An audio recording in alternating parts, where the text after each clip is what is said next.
अस्सलाम वालेकुम दोस्तों, उम्मीद करता हूँ आप सब लोग खैरियत से होंगे। तो दोस्तों अभी हम शुरू करने लगे हैं पार्टी घर पर ही, चिकन ब्रोस्ट की और टिक्का बोटी की। तो मैंने कहा आप लोगों के साथ वीडियो शेयर करता हूँ, आप भी इंजॉय करें, हम भी इंजॉय करते हैं।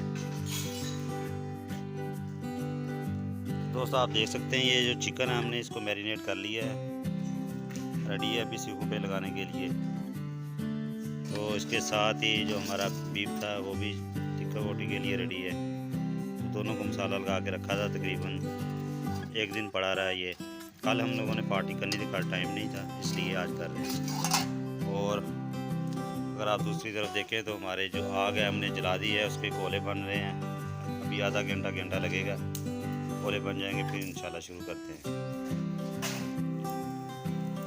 तो दोस्तों हमारा टिक्का बोटी माशाल्लाह रेडी हो रही, बहुत अच्छी बन रही है। एक हमने एक बार उतार ली है, दूसरी बार लगाई अभी साथ में चिकन पीस का लेग लगाया हुआ है।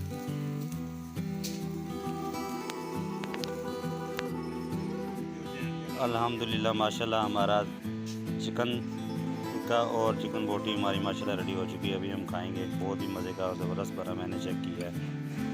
तो उम्मीद है कि आप लोगों को पसंद आएगा। आगे हम लोगों ने देसी माहौल में बनाया है, ये सारा कुछ देसी था खुद ही सारा। उम्मीद है कि आप लोगों को बहुत बहुत पसंद आएगा। तो दोस्तों वीडियो देखने का बहुत शुक्रिया। जाते हुए आप लोगों से छोटी सी रिक्वेस्ट है, चैनल को सब्सक्राइब कर दें, वीडियो को लाइक कर दें, शेयर करें और बेल का बटन प्रेस करने के बाद ऑल पे क्लिक कर दें। नेक्स्ट वीडियो में मिलते हैं जी। ओके, अल्लाह हाफिज़।